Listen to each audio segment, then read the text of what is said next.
Olá, muito boa tarde. Eu sou o Frederico Olive, de volta aqui à bancada do site Notícias Agrícolas e mais uma vez para falar de agricultura sustentável e também sobre o sistema ILPF, a Integração Lavoura, Pecuária e Floresta. Do outro lado da linha, hoje nós temos o privilégio de conversar com Eduardo Assad. Ele é pesquisador da Embrapa Informática e um dos maiores especialistas nesse sistema no Brasil. Eduardo, muito boa tarde. Boa tarde.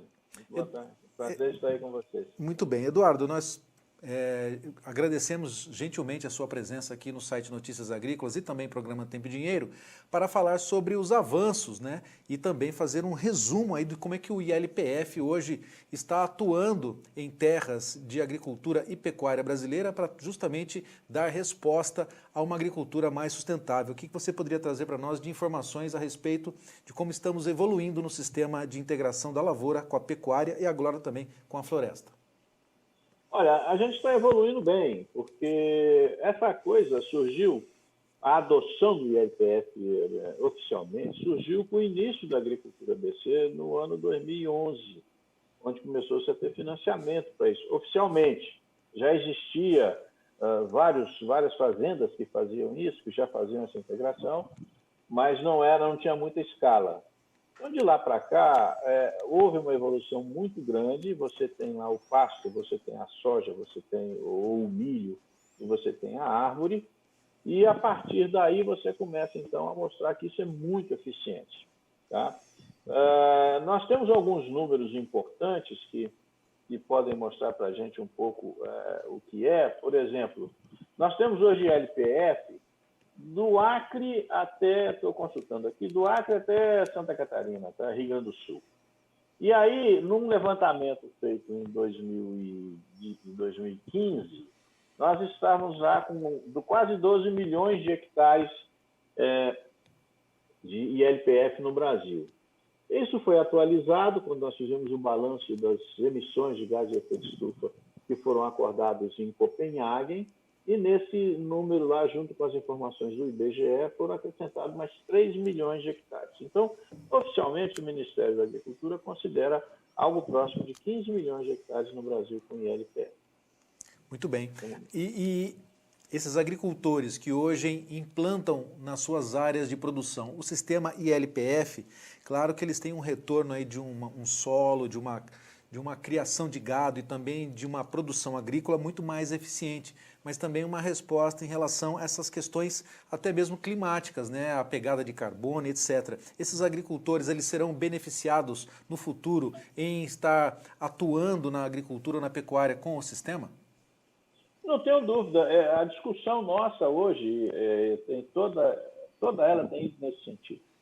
Eu até outro dia fiquei bastante surpreso quando eu vi um colega do Ministério da Agricultura falando assim, eu acho que nos próximos anos a tendência é que todo o crédito rural, o crédito agrícola, vá para a ILPF. Entendeu? Então, ou seja, é uma transformação. Nós estamos mudando um paradigma. Nós estamos saindo da lavoura solteira e entrando nos sistemas integrados. Então, como é que é isso?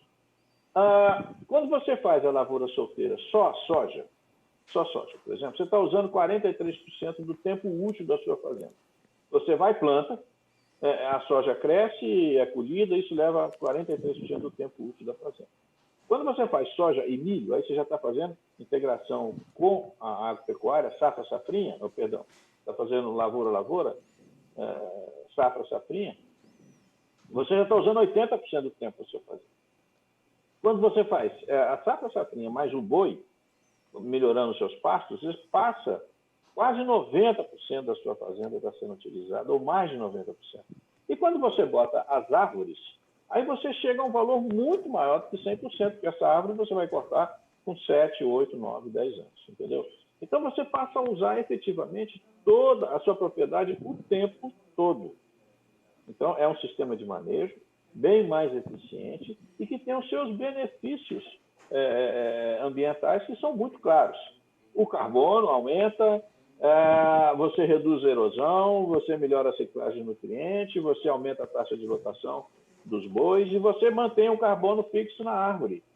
E esse carbono fixo na árvore, que é fixar 40% de cada árvore carbono, você pode, e a gente está trabalhando muito nisso, ver como é que você negocia isso como crédito carbono da propriedade. E o que a gente tem percebido, né, Eduardo, é que principalmente o ILPF tem sido bastante utilizado e com muito sucesso justamente em áreas onde as pastagens eram trabalhadas em terrenos ainda bastante degradados e essas terras estão sendo novamente colocadas no sistema. Isso que é o mais importante, né? Isso é não só importante, como isso é um ganho enorme para o Brasil. E aí a gente pode levar a discussão para um outro caminho, que é o seguinte: eu vou pegar essas áreas degradadas, 50, 60 milhões de hectares, principalmente de pastos degradados, e vou continuar produzindo carne, vou botar grão e vou botar árvore. Então, tenho proteína animal, proteína vegetal e tenho fibra. Ora, se eu transformo isso em algo que me dê aí em torno de 7, 8 milhões de toneladas de grãos por hectare e eu ganho 15 arrobas por hectare do boi, por que eu vou desmatar a Amazônia para aumentar a produção agrícola brasileira? É um fato de você fazer a conversão dessas áreas que estão aí subutilizadas e a gente passa a produzir muito mais. Passa a ter até um jargão dito diversas vezes por aí, né? Não preciso desmatar 1 hectare para dobrar a produção agrícola do Brasil. É assim, é com ILPF. Isso é que permite que a gente seja altamente eficiente. E isso promove a agricultura brasileira, melhora a nossa imagem, deixamos de ser massacrados por conta de desmatamento, aumentamos a eficiência do nosso sistema e sequestrando carbono. Isso só é possível com o ILPF.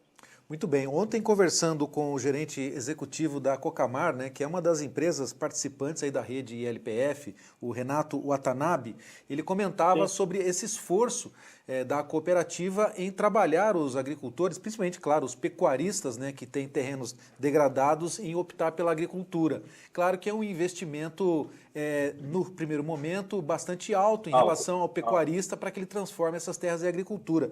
Mas, no final, isso vai valer a pena, né, Eduardo? No início você tem que ter investimento em cerca, você tem que ter investimento em melhoria do solo, em árvore, é um investimento alto. Mas nas fazendas estabelecidas, nós estamos chegando no número aí próximo de 4 mil, 5 mil reais por hectare, onde você vai colher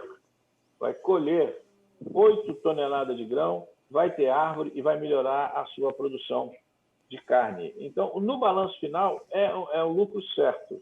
E tem mais uma coisa importante. O ano passado, o ano retrasado, na safra 2018-2019, o Paraná sofreu um problema climático seríssimo, muita seca, e teve sérios problemas climáticos ali, e teve geada tardia, falta d'água, a soja morreu. O número que nós temos é em torno de 15 bilhões de reais que foram perdidos ali nessas condições. Bom, como é que você resolve isso? Como é que você melhora ou reduz esse risco? Você tem que aprofundar as raízes, tem que deixar as raízes mais profundas para elas poderem explorar mais o reservatório de solo. Se você deixa as raízes superficiais, e em vários vídeos eu vi os agricultores puxando o pé de soja, não tinha 10 centímetros de raiz. Isso seca muito rápido, o solo seca muito rápido, elas morrem de sede.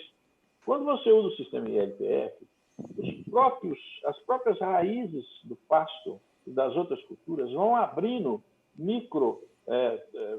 microtubos no solo que permitem que essa água desça e as raízes podem penetrar mais. Então, a resiliência de uma soja no sistema ILPF com relação à deficiência hídrica é muito maior do que numa soja em lavoura solteira. Esse fato se repetiu no Rio Grande do Sul, na safra 2019-2020. E, curiosamente, o número foi quase o mesmo. Foi quase 15 bilhões de reais que foram perdidos. Se você usasse o sistema ILPF, não iria acontecer. No Mato Grosso, os grupos de agricultores que eu conheço, a gente tem trabalhado lá, visitado muito, que usam o sistema ILPF, a perda que eles têm com relação à seca e veranico é muito pequena, exatamente porque eles estão criando um solo mais eficiente, aumentando a profundidade o volume de exploração de água das raízes do solo. Então, eles sobrevivem a essas secas muito fortes. Isso significa o quê?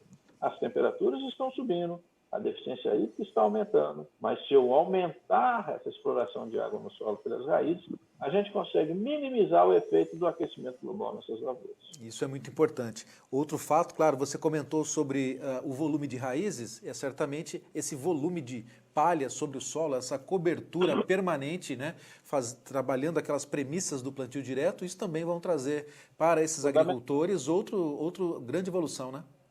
É fundamental. E aí você tem no ILPF, você tem um sistema híbrido. Você tem soja e milho com palhada, com plantio direto, e você tem depois o pasto que faz um pouco esse papel do plantio direto. Então vai reter mais água, vai permitir que a água não escoe, vai permitir que você evapotranspire menos, vai permitir maior eficiência e vai permitir mais recarga dos aquíferos. Então aí vem uma outra posição super importante, que é você manter a água no seu sistema. Você não perde a água. E já existem trabalhos e mais trabalhos dizendo, olha, se tiver uma guerra no mundo no futuro é por conta de água. Então vamos dar um jeito de proteger a nossa. E o ILPF tem um dos seus fatores principais, essa capacidade de fazer a conservação da água e a conservação do solo. Muito bem. Bom, nós temos o sistema ILPF, como você disse, está sendo utilizado em regiões de todas as regiões agrícolas do Brasil, de norte a sul, né? E tem vários modelos de ILPF, né? Nós conhecíamos lá atrás o Barreirão, né? Agora nós temos o Santa Brígida, tem outro. Qual que é os modelos que você poderia citar para nós aí que estão sendo utilizados por todos esses agricultores? Assim, de cabeça eu posso até omitir, esquecer alguns, mas é o Santa Brígida, Santa Helena, o Barreirão já é bem antigo mesmo. Nós temos aqui, que eu lembro assim, que a gente fez um levantamento rápido, do Cerrado até o Rio Grande do Sul, mais de 15 sistemas diferentes adaptados.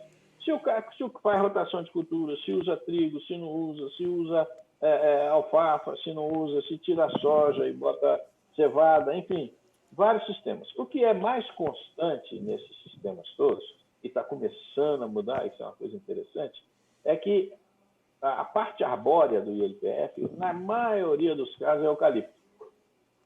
Então, na maioria dos casos, o pessoal põe eucalipto. E aí vai ser um ranking só de eucalipto, vão ser 2 rankings. Então, por exemplo, a carne carbono neutro, ela utiliza um sistema que é chamado IPF, pasto floresta. Certo. Então, ela só neutraliza porque tem um ranking lá de eucalipto. Tá? Então, tem árvore. Por que isso funciona? Porque eu sei quanto de carbono está imobilizado naquela árvore, e eu faço, então, um balanço do carbono imobilizado, carbono equivalente imobilizado, com carbono equivalente emitido pelo boi. Este balanço é que vai me dizer se eu tenho um saldo positivo ou negativo. Muito bem. Aí agora está começando a surgir um novo conceito de carbono nativo. O que é isso? Ao invés de botar eucalipto, eu vou usar as árvores nativas que tem naquela fazenda. Tá? Então já tem gente colocando baru, já tem gente colocando paricá, já tem gente colocando o mulateiro lá na Amazônia, já tem uma série de árvores mais adaptadas em determinadas regiões que estão substituindo, estão entrando em sistemas de ILPF que não são só constantes com a produção de eucalipto. Nada contra o eucalipto, nada contra. É que você pode colocar outras espécies que podem, inclusive, trazer uma rentabilidade muito maior, caso o agricultor ou o pecuário tenha paciência, tem que ter paciência, senão não vai dar certo, né? Para a produção de madeira nobre. Se ele tiver madeira nobre, ele vai ganhar muito dinheiro. Ou se ele estiver usando para frutos, que tem um apelo de mercado muito grande. Eu estou bem surpreso com o baru, porque o baru nós conseguimos colocar testes comerciais na Embrapa Cerrado em 92, 93, e agora ele já entrou na carteira de exportação do Brasil. Coisa interessante, né? É interessantíssimo isso. Então, você deixa lá no seu pasto o baru. Vantagens. Bom, primeiras desvantagens. Ele tem uma copa muito grande, ele pode sombrear um pouco mais o pasto, reduzindo a produtividade do pasto na sombra. Vantagem da sombra, ambiência animal. O pasto, o boi, no período seco, com aquele calorão que nós temos na região centro-oeste brasileira, ele procura sombra. E ali no baru ele vai dar uma sombra mais forte, mais efetiva que o eucalipto. Eu já vi muito isso no Mato Grosso. Então você tem essa coisa. E você tem um aproveitamento que não seria de madeira, mas principalmente de fruto. Então, essas coisas vão surgindo, a gente vai praticando, vai vendo como é que funciona, vê a vantagem de um, a vantagem de outro, vê o mercado e avança. Muito bem. O que nós entendemos também é que é mais fácil convencer o pecuarista do que o agricultor a fazer parte da integração, né?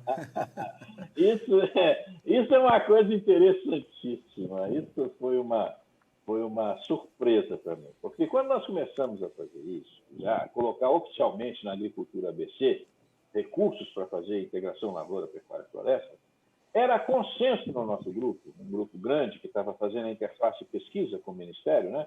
Ciência, tecnologia e política, era consenso. Não vai dar certo o pecuarista. Não vai dar certo. Vai ser dificílimo.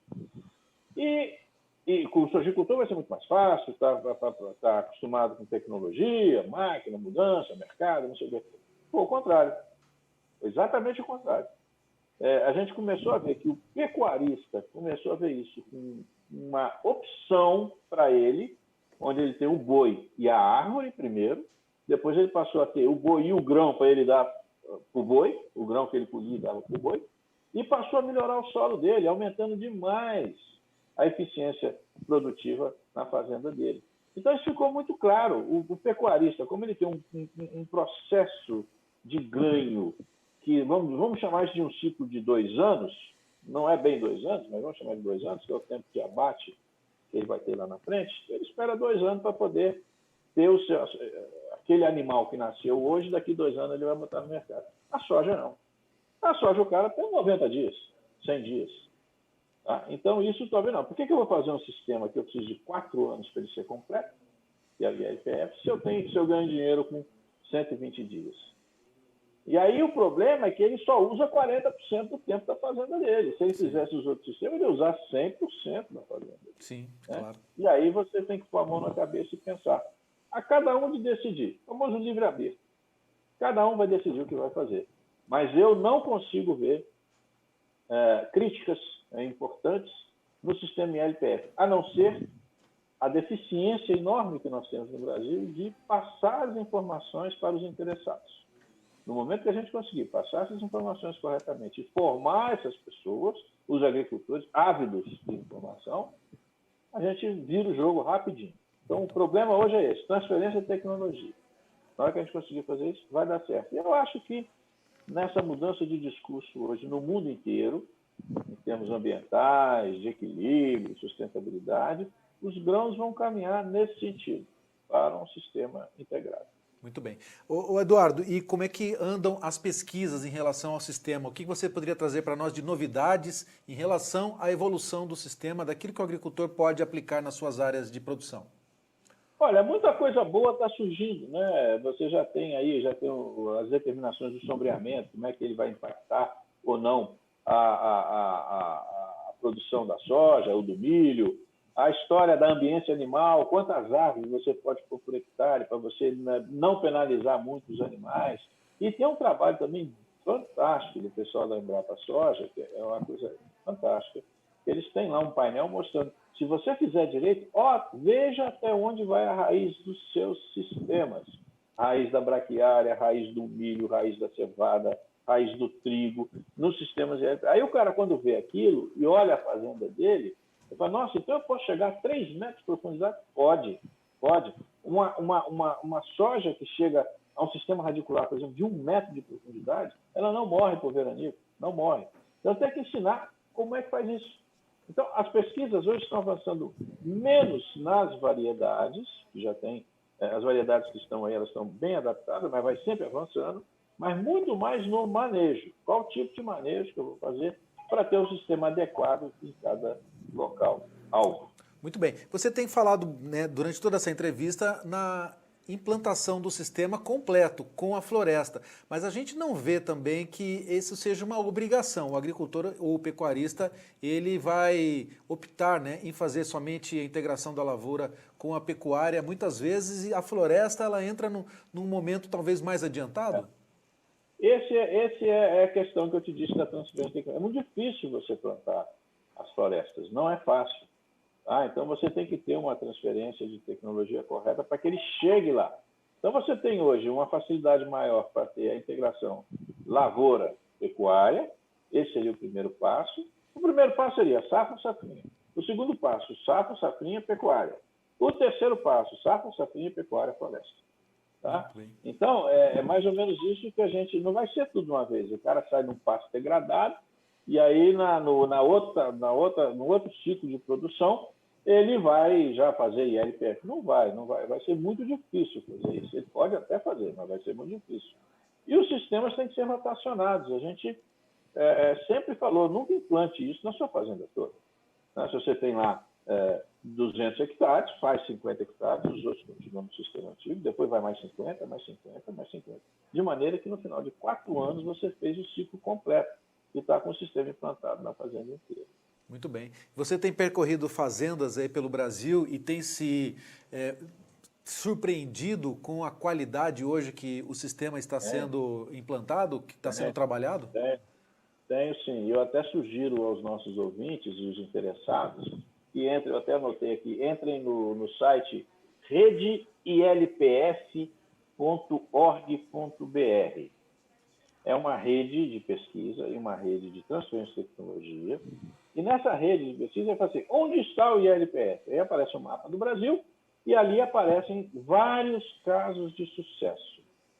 E você entra nesses casos de sucesso e você vai vendo direitinho o que está acontecendo. Do Acre ao Rio Grande do Sul. Fazendas, você vê, algum tempo atrás, se você me chamasse para uma entrevista dessa, eu ia ficar falando assim, tem gente pensando, tem gente... E o jornalista, a televisão, os jornais, sempre perguntam, me fala de alguém que já implantou. E a gente não tinha essa referência. Era muito pouco. 1, 2. Hoje não, hoje nós temos no Brasil inteiro. Tá? E é claro, a imprensa sempre quis fazer isso. Não, como é que é? Mata a cobra e mostra o pau, senão não dá certo. Então, me mostra um cara que está fazendo. Eu tinha dificuldade de fazer isso. Hoje eu não tenho mais. Tá? Eu vou num site que está lá com um monte de fazenda, todo mundo... Não vi ninguém reclamando, reclama no início por conta dos custos de implantação, mas no final do primeiro ano já começa a ficar mais interessante, bem mais interessante. Muito bem. Uma das pessoas que ajudou muito a gente a difundir isso, foi um dos primeiros caras no Brasil, agricultores no Brasil a adotar. Isso foi o ministro Alisson Paulo Neves. Sim, claro. Ele falou, comecei a ganhar dinheiro depois que eu botei ILPF no campo.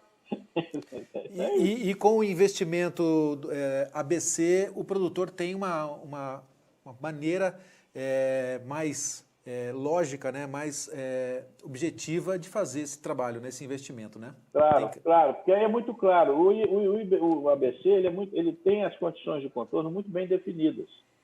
A gente definiu isso muito bem, o que pode, o que não pode, como é que tem que fazer, como é que não tem que fazer, o que é o sistema, as regras para o sistema. Isso está melhorando cada vez mais e a gente está tentando. No início era muito difícil botar a mão nesse recurso, porque existia uma burocracia que é normal que os bancos tenham, que era ampliada pela exigência da legislação ambiental. Aos poucos, a legislação ambiental foi sendo incorporada pelos produtores, tem coisa ainda que não foi, mas tem. O CAR, por exemplo, hoje tem um monte de gente que tem o CAR, apesar de outros falarem que foi um maior trabalho escravo já feito pela agricultura brasileira, todo mundo fez e não ganhou nada com isso. Quem não tiver o CAR não vai ter crédito. Não vai ter crédito. Tá? Então, assim, o cara já chega lá e fala assim, está aqui o CAR, está aqui eu depositei o meu CAR, estou cumprindo a primeira etapa da legislação ambiental. Ao fazer isso, ele já quebrou cumpriu uma etapa enorme da aprovação do ABC dele. Então, quando a gente começou, isso entristecia a gente demais, a liberação do crédito no ABC levava 18 meses, 20 meses, quase 2 safras. Hoje a gente está chegando já em 3 meses. Por quê? Porque isso foi em 2010, 2011. Por quê? Porque aos poucos foi sendo incorporado no sistema agrícola brasileiro a necessidade do cara adotar todo o critério, toda a base, né, do financiamento bancário e acoplado a isso uma legislação ambiental que só pode parecer complicado, mas só o beneficia. Hoje no Brasil, quem não estiver fazendo isso vai ter dificuldade de botar o produto no mercado. Fora do Brasil. Muito bem, então nós já estamos encerrando essa entrevista com o Eduardo Assad, pesquisador da Embrapa, um dos maiores especialistas no sistema ILPF no Brasil. E eu queria compartilhar com você, Eduardo, palavras de Paulo Hermann, né? Ele é presidente da John Deere no Brasil e faz parte, junto com a Embrapa, junto com a Cocamar, nesse apoiamento, né, a essa rede ILPF. Ele comenta sempre que existem 3 revoluções na agricultura mundial. A primeira foi lá atrás, né, com Norman Borlaug, colocando, né, proporcionando a agricultura em larga escala em todo o planeta. Depois, o plantio direto na palha, que trouxe uma segunda revolução, inclusive aqui para o Brasil, principalmente nas áreas dos trópicos, né? E agora ele comenta que a terceira revolução está realmente nessa integração da lavoura, a pecuária e, por fim, a floresta. Você concorda com esse tema? E quais são as suas considerações finais a respeito do que a gente pode ainda evoluir? 100% de acordo com o Paulo Hermann. Ele, inclusive, ele deixou claro que parte da atuação dele é que ele não vai perder o timing do ILPF. Ele deixa isso muito claro. Isso vai ser uma revolução para a agricultura brasileira. Já está sendo. Tímida ainda, a meu ver, já está sendo. Mas isso é que vai trazer uma boa condição de produção agrícola. A gente pode mostrar de A a Z que nós estamos indo num bom caminho. Tá? Então é isso, eu vejo, e aí repito as palavras do nosso amigo do Ministério da Agricultura. Tomara que no futuro todo o crédito rural, os 200 e tantos bilhões de reais para o crédito rural, sejam direcionados para essa agricultura integrada. E aí nós vamos estar dando resposta à sociedade a respeito da nossa atividade, uma agricultura cada vez mais produtiva e sustentável, não é isso, Eduardo? Produtiva, limpa e defensável em qualquer horizonte. Em qualquer horizonte. É isso. Tá certo. Então, agradeço então a presença de Eduardo Assad aqui nesta tarde no site Notícias Agrícolas, trazendo informações importantes e muito mais conhecimento a respeito do sistema ILPF, que traz uma agricultura cada vez mais produtiva e sustentável para a nossa economia e nosso país. Obrigado, Eduardo, pela presença aqui no site Notícias Agrícolas. Eu que agradeço. Tudo de bom para vocês. E para vocês que estão nos acompanhando aqui no site Notícias Agrícolas, tem mais informações. Fiquem conosco.